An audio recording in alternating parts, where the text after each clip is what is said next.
Di belakang beliau ini juga ada seorang yang kuat ya. Jangan skip dulu, apakah ini yang menyebabkan kuasa hukum Roy Suryo panik minta kasus ijazah Pak Jokowi dihentikan? Kami bukan meminta, tapi mendesak. Demi hukum, kasus ini harus segera dihentikan. Berpikir nggak kasusnya ini kasus pidana? Kalau lanjut ke persidangan, masalah akan pakai rompi orange dan mungkin ditahan. Ya kalau pakai rompi orange berarti ya ditahan, bukan malah pakai daster. Emang mau itu ke pasar?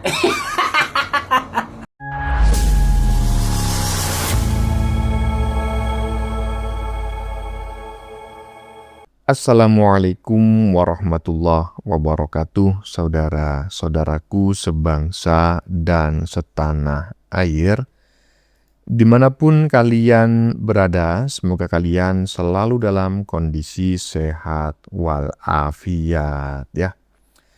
Berjumpa lagi dengan saya di Gaspol Update.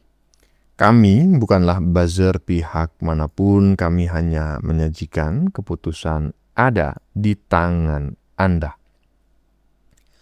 Teman-teman, ini ada video yang menurut saya cukup menarik ya, yakni tentang si RH yang sangat optimistis bahwa jika sidang isu ijazah palsu Jokowi ya yang menjadikan Dewa Panji dan kawan-kawan sebagai tersangka itu akhirnya disidangkan di pengadilan, maka RH yakin si Dewa Panji akan dipenjara alias dapat kado rompi oren. Inilah yang sejak dulu saya sebut sebagai seorang pengacara paling kocak sedunia. Kalau memang sudah tahu klien kau akan dipenjara, kenapa kau tidak meminta maaf? Kau tidak meminta klienmu untuk meminta maaf kepada Pak Jokowi. Ini kan delik aduan. Kalau Pak Jokowi menarik laporannya, si Dewa Panji ini akan dimaafkan gitu loh. Lah kok malah sok-sokan. Tetapi ini sangat menarik sekali teman-teman ya. Ternyata ya kan, inilah alasan utama mereka kenapa selama ini mereka meminta agar kasus ini segera dihentikan. Karena ternyata mereka sudah sangat yakin ya, para kliennya akan berakhir di balik jeruji besi. Modiar kau Panji, modiar kau. Nah, bagaimanakah videonya dan bagaimanakah respon netizen? Mari kita tonton bersama, kemudian mari kita komentari bersama di bagian akhir video. Ini dia. Jangan skip dulu, apakah ini yang menyebabkan kuasa hukum Roy Suryo panik minta kasus ijazah Pak Jokowi dihentikan? Kami bukan meminta, tapi mendesak. Demi hukum, kasus ini harus segera dihentikan. Berpikir nggak kasusnya ini kasus pidana? Kalau lanjut ke persidangan, masalah akan pakai rompi orange dan mungkin ditahan. Ya kalau pakai rompi orange berarti ya ditahan, bukan malah pakai daster. Emang mau itu ke pasar? Tahu kalau lebih orange lagi, ikut ngangkut sampah ke Bantar Gebang tuh. Kayaknya juga orange. Tapi saya paham. Kenapa sih Anda pada panik untuk menghentikan kasus ini? Kenapa? Karena kalau kasus ini diteruskan, itu orang-orang di belakangnya ini bakal bongkar semua nih. Ini ada yang udah panik membantah seperti ini nih. Contohnya seperti ini nih, kelihatannya. Ada apa dengan orang ini kok sibuk banget membantah bahwa dia tidak terlibat nih kayak gini nih. Kalau sampai ini dilanjut ke pengadilan, ini pasti orang-orang di belakang bakal kena semua nih. Makanya dia panik nih, lihat.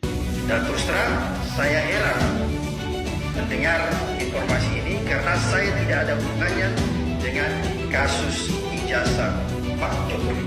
Oke, Anda membantah itu, tapi Anda perhatiin nih pernyataan Roy Suryo ini berikut nih. Teman-teman semua, ya kita tetap menegaskan, kita bersatu, kita semua menegakkan. Terima kasih kepada semua lawyer di bawah Mas Kosidudin dan Pak Petrus Selvinus, juga koordinasi Pak Abraham Samad. Nah, gimana tuh? Ayo, ini ada lagi nih. Sampai detik ini saya belum pernah menerima undangan dari Polda Metro Jaya berkaitan dengan kasus ijazah Pak Jokowi. Dan terus Ya nggak ada lah, orang kan belum persidangan. Ntar kalau udah persidangan mereka udah pada ngoceh, itu baru undang. Nih kayak nih, nih lihat. Abraham Samad, sayang beliau belum hadir ya sampai dengan siang hari ini. Padahal saya sangat ingin bertemu dengan beliau sekarang. Setelah 6 bulan kita sama-sama berjuang. Tuh, sama-sama berjuang nih Pak. Roy Suryo keceplosan sendiri. Dan terima kasih kepada semua lawyer di sini di bawah Mas Kosinudin dan Pak Petrus Selvinus, di bawah kondasi Pak Abraham Samad, di bawah kondasi Pak Abraham Samad. Nah, jelas ya, di bawah fondasi koordinasi Abraham Samad. Yang merimu, terserah nanti dibantah. Ya udahlah, katanya tadi kejujuran, ayo coba jujur. Itu minta maaf Bang, karena diperintah Bang Abraham Samad, minta maaf. Ya, saya tertarik ya dengan pernyataan si RH di bagian depan tadi ya, yang terang-terangan gitu loh, mendesak agar isu ijazah palsu ini dihentikan gitu kan, karena ini merupakan pidana katanya, seperti itu kalau tidak salah tadi, pidana apa delik aduan tadi itu ya, pidana begitu seingat saya, maka tersangka itu bisa dilakukan penahanan itu. Ya iyalah, sudah pasti dikasih rompi oren ya kan, sebagai hadiah, sebagai kado. Ini bulan apa ini? Maka hanya kau ngebet kali ya, ngebet kali agar Jokowi menarik menarik laporannya kepada si Dewa Panji, karena kau sudah yakin bahwa si Dewa Panji sebagai tersangka, termasuk juga ya si Dokter Mangkrak, akan berstatus sebagai tahanan. Ada lanjut. Orang-orang ini sama, gengsi, tapi membangun framing seolah-olah Jokowi yang takut. Padahal mereka yang penuh dengan ketakutan. Dan mereka kita pastikan kalah kalau maju di persidangan. Sebab semua dokumen dan para ahli yang sah akan muncul di persidangan bicara tentang ijazah Jokowi. Dengan legal standing yang mereka miliki, dengan lisensi yang mereka miliki. Sementara Roy Suryo, Dr. Tifa tidak memiliki legal standing apa-apa. Setidak-tidaknya mereka tidak punya legal standing dalam mencermati sekaligus menganalisis dan meneliti ijazah Jokowi. Itu loh. Saya kira sebagai orang sebodoh apapun ya, kita harus sepakat bahwa ketika Anda ingin menganalisis sebuah dokumen milik seseorang, maka Anda harus mendapatkan persetujuan dari si pemilik dokumen tersebut. Apatah lagi dokumen itu bersifat dokumen pribadi, walaupun ranahnya publik. Gitu loh. Tetap kan Anda harus minta izin setidak-tidaknya, Pak, saya izin mau meneliti jasa Bapak ya. Nah pertanyaan saya, tanggal berapa mereka pernah pergi ke Solo untuk minta izin meneliti jasa tersebut? Dan pada hari apa Jokowi bilang, oh silahkan. Itu kan tidak ada, karena tidak ada kewajiban juga bagi Pak Jokowi untuk mengizinkan. Dan ketika dituntut untuk memperlihatkan, Pak Jokowi juga tidak punya kewajiban untuk memperlihatkannya. Nah, Pak Mahfud MD malah lebih keras bicaranya. Sebagai Ketua Dewan Pembina Keagama, Pak Mahfud MD sudah menegaskan, ini sudah jelas kok, kita semua sudah tahu, dan tidak bisa lagi barang ini untuk dinegosiasi, biar pengadilan yang tentukan. Pak Mahfud MD sudah mengatakan hal tersebut, ya. Jadi, ruang yang paling tepat untuk menentukan kebenaran ijazah Pak Jokowi adalah pengadilan, bukan framing di media sosial. Pak Mahfud MD justru agak ketawa, kok ada penelitian yang teriak-teriak, kata Pak Mahfud MD. Saya baru tahu kalau ada penelitian kok harus teriak-teriak, manggil wartawan, jumpa pers sana sini. Nah, Pak Mahfud MD sekarang justru lagi objektif nih. Dia lagi mendorong ke arah cara berpikir yang objektif agar masyarakat menyadari bahwa ini sebuah operasi politik belaka. Kenapa teriak sana sini? Ya, udah jelas ya bahwa mereka sebetulnya sudah sangat terdesak dan mereka yakin bahwa mereka akan berakhir di balik jeruji besi. Makanya mereka mendorong ya berbagai pihak, termasuk menggiring opini publik agar kasus ini segera dihentikan. Enak aja. Kalau udah yakin ya ijazah Jokowi itu palsu, kenapa kau takut? Ternyata kau juga yakin bahwa si Dewa Panji dan kawan-kawan akan berakhir di balik jeruji besi. Lanjut. Kemarin si Dr. Tifa muncul lagi di permukaan. Tahu-tahu dia kembali lagi meminta barang bukti yang 700 lebih itu. kepada penyidik gitu, kepada Polda Metro Jaya. Terus terang ya guys, baru kali ini saya mendengar, saya melihat ada seorang tersangka memaksa, meminta barang bukti kejahatannya gitu. Pada biasanya ya yang saya lihat ya, itu bukti-bukti itu akan dibeberkan di persidangan. Ini malah maksa-maksa minta gitu. Mana buktinya? Ini kan menandakan bahwa mereka memang tidak punya bukti. Ya, mereka hanya menuduh saja tapi nggak punya bukti. Ujung-ujungnya mereka minta bukti kepada Polda Metro Jaya. Kacau ini, orang kacau ya. Sudah gitu katanya, nanti di persidangan kami akan hadirkan ribuan pertanyaan dari bukti-bukti itu. Tifa, emang kau yang mau mengatur jalannya persidangan? Kalian itu tersangka. Kalian itu yang akan diadili, Tifa. Kok mau mengatur hakim, mau mengatur persidangan? Makin lucu orang ini. Ini ya, ini yang aneh nih menurut saya nih, ya kan? Aneh, gitu loh. Anehnya gimana bang? Siapa yang terdesak dan siapa yang menakut-nakuti gitu loh. Jadi siapa yang menakut-nakuti dan siapa yang ditakut-takuti? Yang menakut-nakuti adalah si dokter mangkrak, ya kan? Yang ditakut-takuti Jokowi, padahal yang terdesak, ya kan? Itu si dokter mangkrak gitu. Kalau agak kelainan ya, kelainan secara psikologi dan jiwa, nggak mungkin macam kayak gitu. Orang akan sadar loh. Siapa yang yang berada di atas angin dan siapa yang menjadi juru kunci gitu loh, yang berada di pinggir jurang.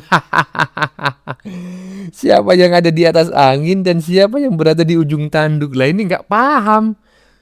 Dia berada di ujung tanduk, ngerasanya di atas angin, makanya dia menakut-nakutin Jokowi.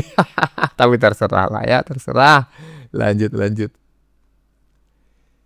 Sampai detik ini sudah begitu lama pihak Polda Metro Jaya belum P21 atau melakukan pelimpahan berkas perkara tuduhan ijazah palsu Pak Joko Widodo kepada kejaksaan. Kenapa sampai detik ini pihak Polda Metro Jaya atau pihak kepolisian tidak secepatnya melimpahkan berkas perkara Roy Suryo mereka, Sitiva mereka ke kejaksaan? Kami berharap pihak Polda Metro Jaya segera secepatnya melimpahkan berkas perkara Roy Suryo, Sitiva dan kawan-kawannya ke kejaksaan supaya persoalan ini segera dituntaskan. Terlalu lama Pak Kapolda. Pak Kapolda jangan terlalu berlarut-larut. Cepat ya, kami tunggu. Sabar Bang Fris, ya sabar, sebentar lagi akan P21 ya, makanya mereka sudah semakin pusing, semakin pucat, mendesak sana sini, giring opini sana sini agar kasus ini segera dihentikan ya. Dan memang saya mendengar informasi dari seorang peramal. Informasi kok dari seorang peramal bang, ya kan, ya nggak masalah lah, ya kan, negara ini kan negara macam kayak gini. Dari seorang peramal, ya kan, itu katanya ada orang besar ya yang menghalang-halangi terjadinya P21. Nih coba nih ya, ini buat Bang Fris Alorboy nih ya, jawabannya dari mbak-mbak peramal yang sangat bening ya. Ini dia.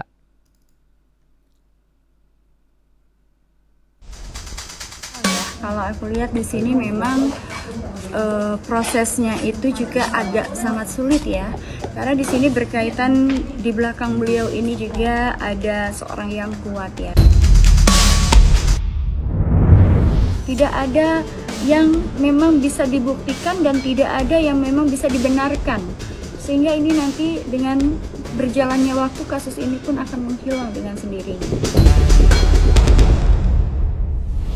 Akan banyak juga nantinya yang akan masuk ke dalam daftar lain-lainnya, sehingga kenapa kasus ini pada akhirnya ditangguhkan, karena itu tadi berkaitan dengan sosok beliau yang pernah berjasa. Nah, itu masalahnya. Orang yang kuat ini siapa? Si AS? Enggak lah. Si AS enggak kuat. Secara ekonomi dia ya tidak kuat-kuat amat, sehingga tidak mungkinlah dia bisa menjadi donatur penggerak ini semua. Ada orang di atasnya AS ya. Bukan si AS, di atasnya AS ada ya, inilah orangnya yang kemungkinan besar memang ya dalam tanda kutip menghalang-halangi ya P21 kasusnya si Dewa Panci ini ya. Bagaimana menurut kalian? Keputusan ada di tangan Anda. Silakan tulis pendapat Anda di kolom komentar, baik Anda yang setuju maupun yang tidak setuju dengan isi konten ini. Sebelumnya saya memohon maaf yang sebesar-besarnya ya, jika dalam penyajian konten ini ada kata-kata yang menyinggung, kurang tepat penggunaannya, atau ada data yang dianggap keliru atau salah, saya memohon maaf yang sebesar-besarnya. Kita jumpa lagi di lain video. Salam NKRI.